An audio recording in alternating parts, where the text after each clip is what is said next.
We weren't really a software company until we understood, look, this isn't a bar company, this is technology. This is something you can sell to bars, but you can sell it to other types of places that have point of sale systems also.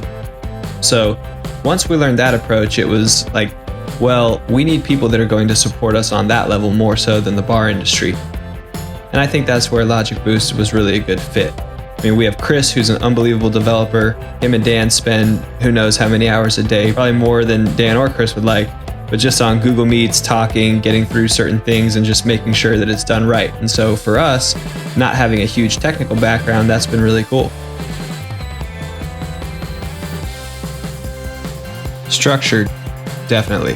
LogicBoost, since we started working with them, they've helped us basically turn into a company is what it feels like. And it's not just, okay, we have 10 things we need to do this week, whatever order we get them done is when we get them done. It's like, no, every week, the 10 things that we do, this is how they're supposed to be structured.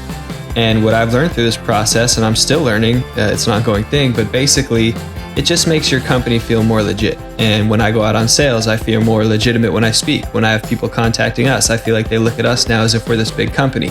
And really, they have no idea who's answering the phone, but just the way that we're doing things now, I feel like is the right way, is the way that businesses are run and not just hobbies or things that people do on a whim. It's exactly what we hoped for. I mean, it's probably more than what we would expect from an Accelerator.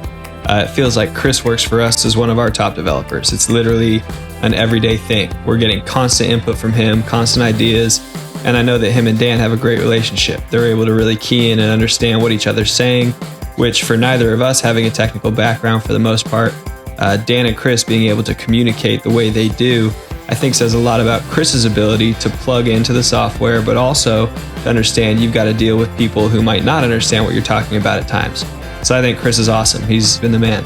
What separated LogicBoost from other investors is that they let us go after our mission, and they weren't afraid to let us change if need be. Like, we were in a fluid situation, and they didn't blink when we hit them with a couple different pivots. It just felt like they were bought into where we want to take the company.